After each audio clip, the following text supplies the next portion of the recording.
안녕하십니까, 박병욱입니다. 12.3 계엄 이후로 극히 아주 혼란스러웠던 전국이, 거기에 대응하는 사람들의 여러 가지 그 사람들의 모습을 보고 국민들이 참 여러 가지를 느꼈었죠. 사람들이 저런 상황에서 저렇게 대응을 하는구나. 그리고 그 정치인들이 어떤 모습을 갖고 자기 그 자리에서 어떻게 책임을 지는가도 봤었습니다. 여러 가지 우여곡절 끝에 지금 더불어민주당에서는 이재명 대표가 대통령 후보로 지금 활동을 하고 있고, 그 다음에 국민의힘 쪽에서는 이제 김문수 후보가 실은 후보로 나가기 전에 며칠 전에 당원 가입을 하고 그렇게 나간 걸로 알고 있습니다. 그 전일이었나요? 또 그래가지고 여러 가지 경선 과정을 거쳐가지고 후보로 선출이 됐는데, 그 비대위원장, 원내총무에 어떤 생각을 갖고 그랬는지 모르겠지만은 무소속에 있던 한덕수 총리하고의 후보 단일화를 진행시켰는데, 국민들이 보기에도 그냥 한덕수 총리를 염두에 두고 진행했던 것처럼 보였었죠. 진실은 어떻게 된지 모르겠지만 지금 책임지고 이제 비대위원장 물러나고 원내대표는 그 역할을 수행하고 있습니다. 지금까지는 굉장히 많이 차이가 났었죠. 김문수 후보는 20%대부터, 그 다음에 이제 이재명 후보는 지금 경선에 한번 대선 경선에 한번 참여하고 지금 그 후보로서의 두 번째 지금 뛰고 있어. 세 번의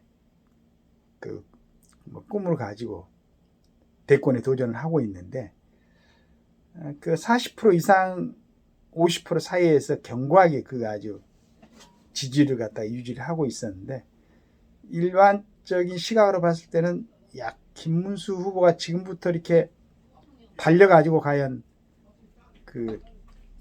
따라잡을 수 있을 것인가, 이런 생각을 했었죠. 그리고 이제 구도 자체도 이재명 대표는 아예 굳건하게 당대표로 있으면서 이제 후보로 나왔기 때문에 당 대표할 때부터 완전히 일극체제라고 불렀었죠. 사람들이 단일 대우를 형성시키고 그 밑에 있는 사람들의 무한한 그 충성심을 우리가 누려지고 볼 수가 있었습니다. 그뿐만 아니고 여러 가지 이제 진행 과정에서 사법기관이라든가 헌재 재판소라든가 이런 과정에서도 이재명 후보가 될 수밖에 없는 모습을 보였던 것 같아요. 그런데 김문수 후보로 선출이 됐는데, 이제 아까 얘기한 것처럼 그 쌍공이라고 불렀죠.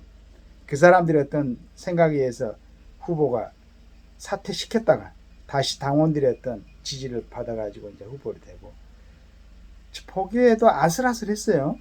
과연 저렇게 해가지고 어떤 대선을 치를 수 있겠는가, 이런 생각을 했었는데, 그러나 그런 모든 걸 극복하고 지금 이제 오늘까지 보니까, 첫째는 그 박근혜 대통령이 지지를 하는 것 같고, 그 다음에 이명박 전 대통령도 지지를 한 것 같아요. 만나서 이제 이렇게 모습을 보이니까. 그 다음에 가장 큰 변수는 이낙연 전 총리가 김문수 후보를 지지하고 나선 겁니다. 자, 이렇게 되니까 이제는 다시 지금 상황에서 지지율을 갖다가 확인하고 그럴 시간이 있는가 모르겠습니다. 28일 이후부터는 아마 발표가 안 되죠. 그럼에도 불구하고 대략 이제 좀 균형이 맞춰 있는 것 같다, 그런 생각이 드네요. 그래서 제가 몇 번 얘기한 것처럼, 민주당을 지지하는 사람들 선명하게 자기 의사를, 지금도 이제 국민의힘 쪽은 한동훈이가 같이 한번 유세를 했었나요? 그런 점은 있었는데, 여하튼 아직도 몇 사람은 어떤 진영에 합세해야 된다고 당연하게 생각했던 사람들은 아직 머뭇거리고 있는 사람들이 있는 것 같은데, 그러나 지금 정도의 상황으로도 이제 김문수 후보 입장에서는 최선을 다해서 아마 열심히 하겠죠. 그래서 아주 이제 어느 쪽이 크게 기울어지고 그런 상황이 아니다 보니까 이 국민들 입장에서는 이제 한번 해볼 만하다. 어느 쪽이든지. 뭐 아침에 잠깐 이제 저를 만나고 갔던 분은 그 이재명 대표의 어떤 라인에서 맡아가지고 움직이는 사람 같아요. 확신을 하고 아침에 그러고 이제 그 운동하러 나가는 걸 봤습니다. 아직은 6월 3일까지는 지금 8일 남았습니까? 예, 그래서 그리고 오늘이 이제 3차 토론이 있죠. 첫 번째는 경제 부분에, 두 번째는 사회 통합 하고 이제 그 다음에 오늘 저녁에 정치 분야인데 오늘의 토론이 가장 이제 중요할 것 같아요. 그리고 마지막이고 그 영향을 좀 받지 않을까 지지자들 또 뭐 아직 결정을 하지 않고 있던 사람들에 의해서 그래서 이제 오늘 마지막 토론이 되고 향후에 어떤 국민들의 관심이 어느 쪽으로 쏠릴지 그 누구도 지금 장담을 못하죠. 그래서 대략 제가 생각했던 것처럼 선명한 보수, 선명한 진보 이제 정말로 진영이 제대로 갖춰진 것 같아요. 양쪽 다 최선을 다해가지고 열심히 남은 기간 선거운동을 하고 그 다음에 결과가 나오면은 겸허하게 받아들이는 그런 멋있는 모습을 보고 싶습니다. 물론 이제 나머지 그 두 사람뿐만 아니고 양쪽 진영에 있는 사람들도 최선을 다해서 해야 되겠죠. 그리고 결과에 대해서는 깨끗하게 승복하는 그리고 또 깨끗하게 국민들이 승복할 수 있는 분위기가 지금 정부에서 뭐 선거 관리를 갖다가 철저하게 최선을 다해서 하여간 국민들이 조금 더 의구심을 갖지 않도록 이렇게 하는 게 중요하겠죠. 이렇게 해가지고 그런 과정이 끝나면은 국민들도 마찬가지로 내가 지지를 하지 않았더라도 내가 지지하지 않는 후보일지라도 국민의 절반 이상이 지지를 했다. 그러면 이제 승복을 해야 되는 거죠. 그리고 이제 지금 뭐 여러 가지 이제 헌법 개정에 대해서 나오는데 김문수 후보는 뭐 3년 그게 이제 앞으로 뭐 이렇게 구체화되고 그렇게 나올지는 모르겠습니다. 저는 의견이 틀립니다. 4년 중임을 해야죠. 4년 중임 해가지고 잘하면은 한 번 더 기회를 줘서 8년 할 수 있도록 잘 못하면 마음이 덜 차면은 5년까지 갈 것 없이 4년 만에 이제 또 다른 지도자를 우리가 뽑는 걸로 그렇게 하고 그러나 이제 그런 게 국민들에서 입에서 다른 얘기 뭐 내각 책임자니 이원 집정부자니 책임총리 이런 얘기가 나오지 않도록 정부 대통령 외에 정부 기관을 구성하는 고위직 공무원들 그 다음에 사법기관 국회 모든 부분에 대해서 정말로 이번에는 이제 국민들이 수긍할 수 있는 인정할 수 있는 그런 부분으로 좀 제도가 여러 가지로 계획이 됐으면 좋겠어요. 보다 전문가들이 아마 이제 어느 쪽에서 대권을 잡든 간에 그런 부분에 대해서 추진을 하겠지만은 진짜로 국가를 위한다는 생각으로 제대로 좀 정비를 했으면 좋겠어요. 그리고 특히나 이제 뭐 방송이라든가 언론 이런 부분에 대해서도 하여간 거기에 근무하는 사람들이 소신을 가지고 정직하게 그러면서도 국가의 어떤 백년 대계를 위해서 이렇게 활동할 수 있는 그런 공간이 될 수 있도록 뭐 가끔씩 보면 이제 우리 연예인들이 뭐 그 민주당도 지지하고 국민의힘도 지지하고 이런 사람들이 뭐 나오고 그러던데 그런 사람들은 하여튼 내가 지지하는 쪽이 아닌 쪽을 연예인들이 지지를 하더라도 다른 시각으로 보지 말고 그 사람들한테도 어떻습니까?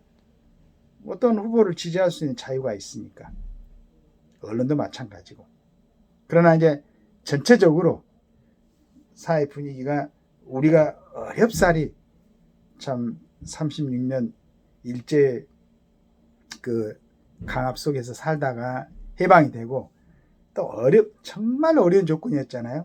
그걸 갖다가 이승만 대통령이나 박정희 대통령을 거쳐가지고 지금 세계에서도 선진국 대열에 합류하고 강대국이 됐지 않습니까?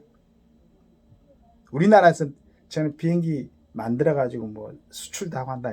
얼마나 좋습니까?